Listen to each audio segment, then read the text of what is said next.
Hello everyone. तो आज start करते हैं एडिशन ऑफ टू वेक्टर्स। तो एडिशन ऑफ टू वेक्टर्स हमने क्लास 11th में भी थोड़ा बहुत पढ़ा था, तो इसमें बस उसका प्रॉपर्टीज़ को बस थोड़ा सा हम लोग को देखना है, इसको पूरा इलेबोरेट नहीं करना है। तो फर्स्ट क्या है, triangle law. If A vector and B vector are represented by two sides of a triangle taken as same order, then the resultant is represented by the third side of the triangle in opposite direction। तो इसमें क्या बोल रहा है कि जैसे ये हम लोग ले लिए हैं ए वेक्टर और उसी का सेम ऑर्डर में, जैसे ये इधर को गया है तो वी वेक्टर भी किधर को गया है, इधर ही गया है।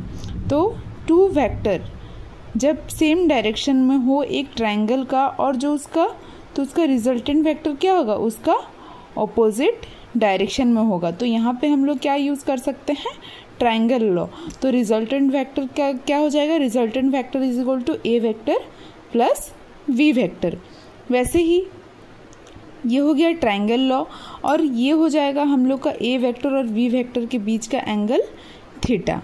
ठीक है। तो वैसे ही parallelogram law of vector addition में क्या बोल रहा है, if the two adjacent sides of a parallelogram represent two vectors then the diagonal of the parallelogram will be the resultant.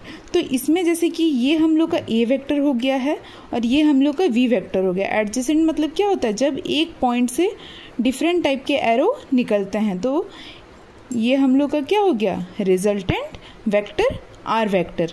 तो the magnitude of the resultant vector हम लोग का क्या हो जाएगा, R vector is equal to A vector plus B vector. और अगर हम लोग आर वेक्टर का मैग्नीट्यूड ट्रायंगल लॉ में देखें या पैरेललोग्राम लॉ में देखें, तो दोनों में हम लोग का रिजल्टेंट क्या आएगा, जो उसका मैग्नीट्यूड है वो आएगा A square plus B square plus 2ab cos theta का स्क्वायर रूट, जिसमें कि थीटा हम लोग का क्या है, ए वेक्टर और बी वेक्टर का बीच का एंगल है। ठीक है। वैसे ही बीटा यहाँ पे क्या है, बीटा हम लोग लिए हैं the angle between A vector and R vector. R क्या है, रिजल्टेंट वेक्टर। ठीक है।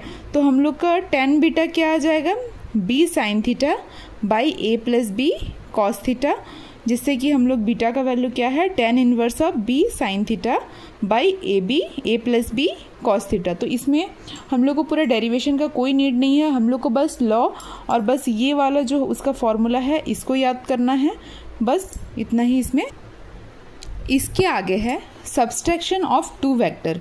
तो अभी हम लोग क्या देखें, addition of two vector. Subtraction of two vector में क्या है, subtraction from vector B from A vector is same as the addition of B vector minus B vector to A vector. तो A vector minus B vector का जो भी मतलब meaning है, A vector plus minus B vector का भी वही meaning होगा।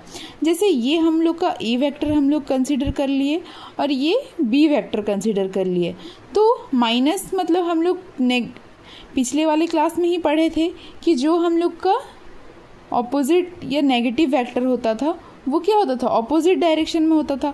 तो वी वेक्टर अगर ऐसे है तो माइनस बी वेक्टर कैसे होगा, ऐसे होगा। तो ये हो गया हम लोग का ए वेक्टर और ये हो गया माइनस बी वेक्टर।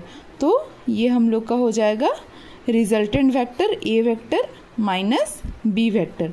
अगर हम लोग ए वेक्टर को कुछ इस तरह से लेते हैं और बी वेक्टर को कुछ इस तरह से लेते हैं, ये हम लोग का हो गया ए वेक्टर और ये हम लोग का हो गया बी वेक्टर।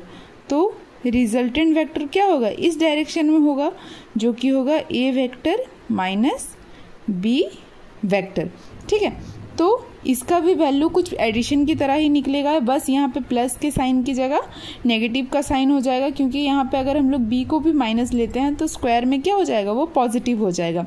तो A vector minus B vector क्या आ गया, A square plus B square minus 2ab cos theta.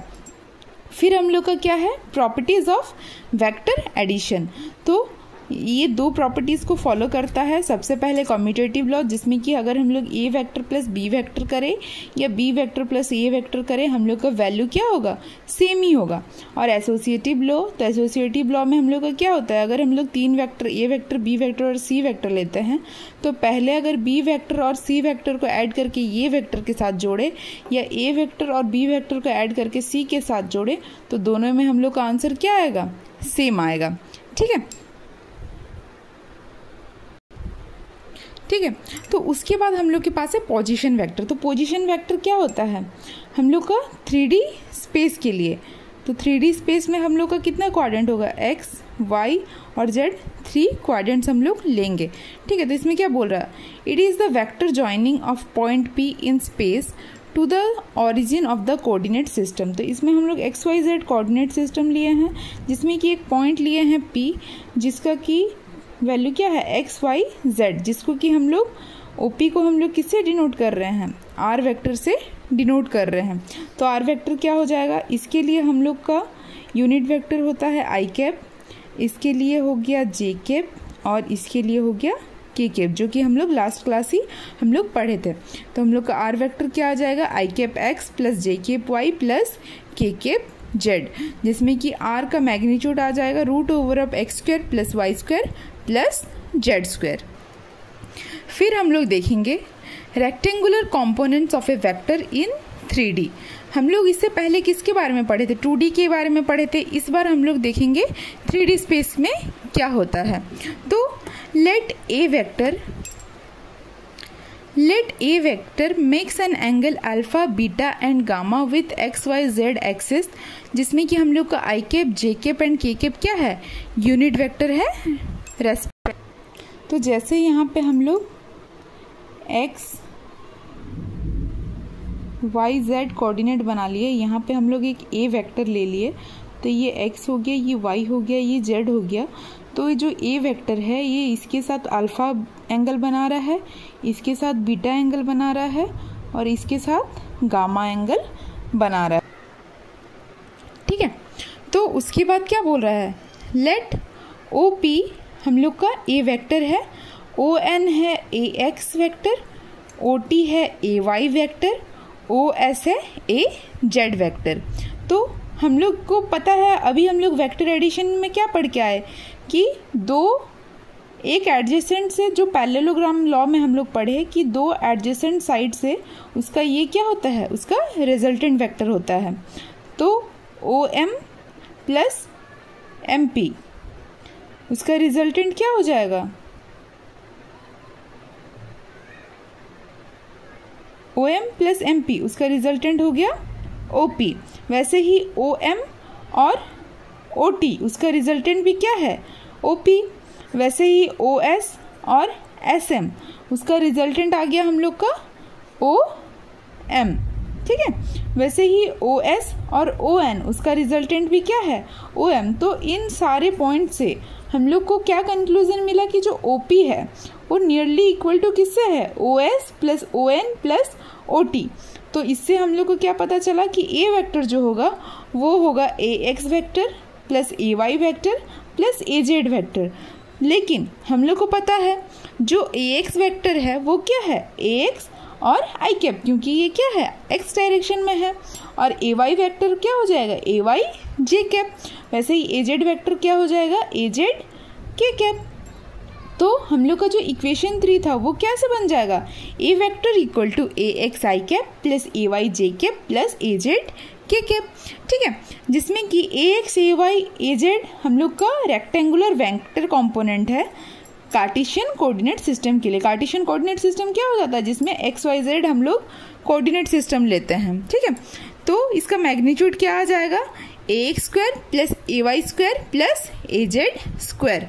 तो अभी हम लोग इससे कॉस अल्फा का वैल्यू निकालेंगे, जो कि होता है ए एक्स बाई ए, जिसको कि हम लोग एल से डिनोट कर रहे हैं। और बीटा कॉस बीटा का वैल्यू निकाले, जो कि है ए वाई बाई ए, जिसका कि वैल्यू एम हम लोग कंसिडर करेंगे। और कॉस गामा को ए जेड बाई ए, जिसको कि हम लोग एन कंसिडर करेंगे, जिसको कि हम लोग डायरेक्शन कोसाइंस बोलते हैं। ठीक है, direction cosines of a vector. फिर हम लोग को पता है कि cos square alpha plus cos square beta plus cos square gamma क्या हो जाता है, 1 हो जाता है। तो इसीलिए हम लोग को यहाँ से क्या फॉर्मूला देखने को मिला कि L square plus M square plus N square equal to 1, जिसको कि हम लोग न्यूमेरिकल जब सॉल्व करेंगे तब इसको यूज़ करेंगे। तो आज के लिए बस इतना ही। Thank you.